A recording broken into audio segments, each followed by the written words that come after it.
मैंने बहुत दिनों से रीडिंग नहीं करी थी डीएम टू डीएफ वाली।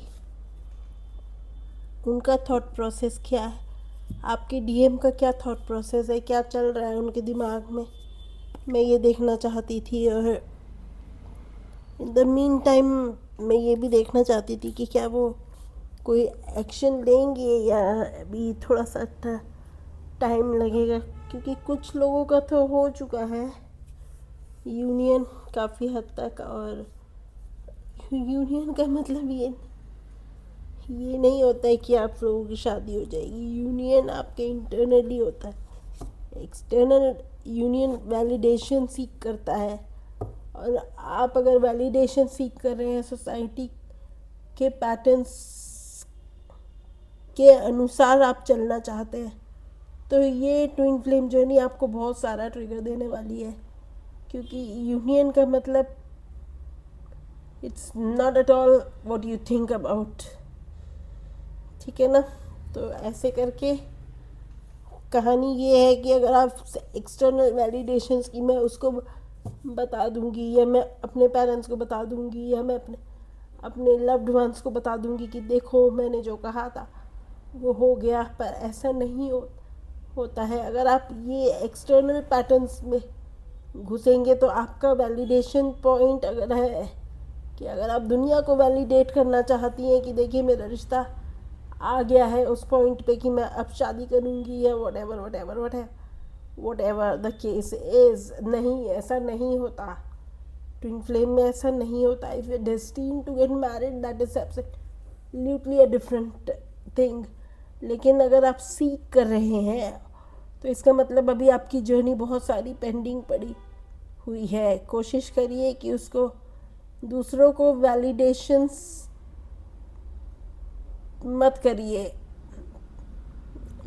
दूसरों के वैलिडेशंस को अप्रूवल पे मत लेके आइए। आप किसी के चाहे वो आपके पेरेंट्स हो, चाहे वो आपके सिबलिंग्स हो, या आपके फ्रेंड्स हो, ये कह रहे हैं कि अगर शादी होगी तो ही ये रिश्ता मान्य होगा, तो ऐसा नहीं होता। नहीं, ऐसा नहीं होता। अगर आप मैरिड हैं और वो भी मैरिड है, उनकी भी कार्मिक ड्यूटीज़ हैं और आपकी भी कार्मिक ड्यूटीज़ है, तो कैसे होगा बताइए। This is not possible. So you need to understand कि अपनी आपकी अपनी कार्मिक जर्नी भी है, जो आप एक सोल पैटर्न को क्रिएट करके आए हैं। और यहाँ पे आपको अपने बच्चों को भी देखना है, आपका उनके साथ भी बहुत सारा सोल कॉन्ट्रैक्ट रह गया होगा, शायद इसलिए आप यहाँ पे आए हुए हैं। ठीक है, तो आपको ये कोशिश करनी है कि आप अपने ऊपर ध्यान दें और अपनी जर्नी पे फोकस रहें, और दूसरों के वैलिडेशंस को, अप्रूवल को आप अपने दिमाग से निकाल दें कि वो अप्रूव करेगा तभी तभी मेरा रिश्ता अप्रूवल पे आएगा। नहीं, divine doesn't work like that. किसी के लिए कुछ मत करिए। तो अब मैं ये देखना चाहती हूँ कि वो कहना क्या चाहते हैं। पहले मैं मेजर आर्काना से देखना चाहूँगी कि क्या ज़ोडिएक साइंस है।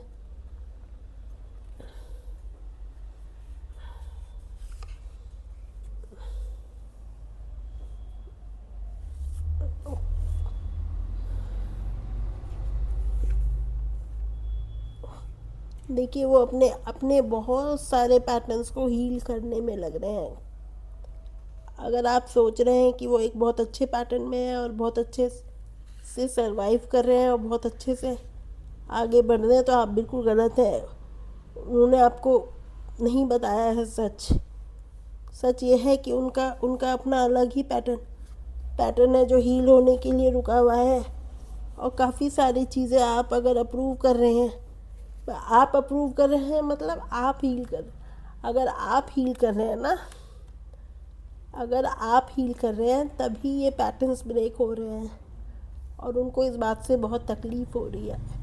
वो कहना चाहते हैं कि आप जिस तरीके से सोच रहे हैं चीज़ों को कि मैं बहुत खुश हूँ, तो नहीं, मैं खुश नहीं हूँ। मेरे आसपास की जो चीज़ें हैं वो धाराशाही हो रही हैं। अचानक अचानक से बहुत सारे चेंजेस आ रहे हैं जो मैं बर्दाश्त नहीं कर पा रहा हूँ। लेकिन को अपने दिल से निकालना नहीं चाहता या चाह के भी नहीं निकाल पा सकता। बहुत डिसेंट सा आंसर आया है कि एक बहुत ही पेनफुल जर्नी से वो गो थ्रू हो रहे हैं, क्योंकि आप देखिए हैंगमैन बहुत अपने आप को कहीं अटका हुआ फील करते हैं। बहुत जो जैसा चल रहा था उनको ऐसा लगता कि वैसे ही चलता रहता तो ज़्यादा सही था, लेकिन ऐसा चल नहीं रहा, क्योंकि आप जैसे जैसे एलिवेशन पे जा रही हैं, असेंशन की जर्नी पे जा रही हैं और अब ग्रो कर रही हैं, वैसे वैसे उनकी लाइफ में टर्ब्यूलेंसेस ज़्यादा से ज़्यादा आ रहे हैं।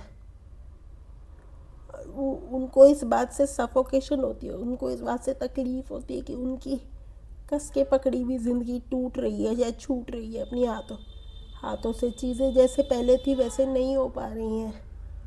उनके पार्टनर के साथ भी कम्युनिकेशन इतना अच्छा नहीं रहा है। मैं देखना चाहूँगी कि अब what are the messages from radio wait.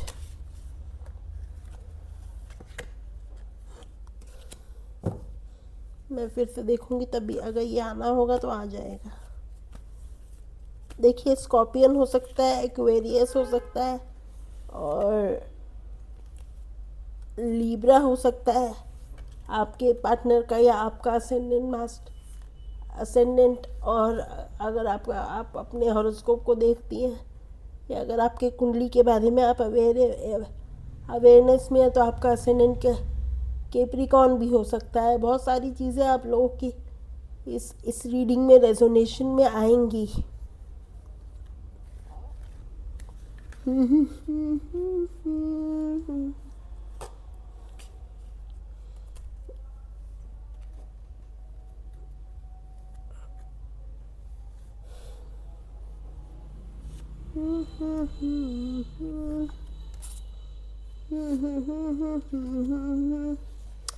बहुत लोगों के लिए कम्युनिकेशन आ रहे हैं, बहुत सारी चीज़ों में चेंजेस आ रहे हैं। You just need to be aware of things, you just need to be very much aware of things that are going into your ascension journey basically।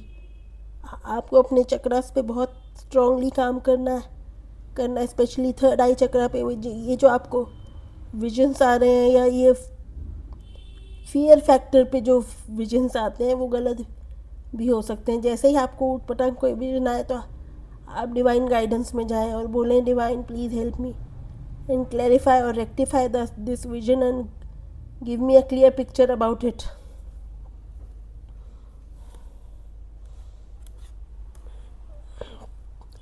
See, ultimately वो चाहते तो आपके साथ ही है रहना, बट अभी उनको ये लगता है कि वो is not ready for the things. जिस ड्रास्टिक चेंजेस का आप एक्सपेक्टेशन कर रही हैं वो हो नहीं सकता फ़िलहाल में। तो अभी आपको वेट करना पड़ेगा और अभी आपको अपने क्राउन चक्र और थर्ड आई चक्र को हील करने की कोशिश करनी पड़ेगी। अगर आप इसको हील नहीं करेंगे तो आप आगे नहीं बढ़ पाएंगे। मैं देखना चाहूँगी कि अब उनके मैसेजेस क्या हैं आपके लिए। You make me a positive person. वो कहना चाहते हैं कि आप उनको एक पॉजिटिव पर्सन बनाती हैं, आप उनको एक बहुत ही अच्छा इंसान बनाती हैं। वो आपकी एनर्जी से हील होते हैं।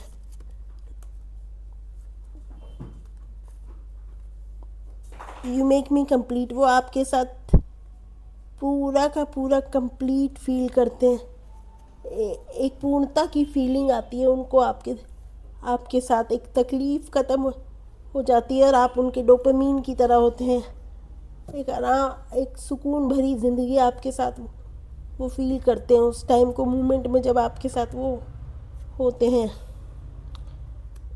You are always ready to help me. ये तो फेमिनिन एनर्जी का ट्रेट होता है कि वो मैस्कुलिन एनर्जी के लिए हमेशा रेडी रहती है।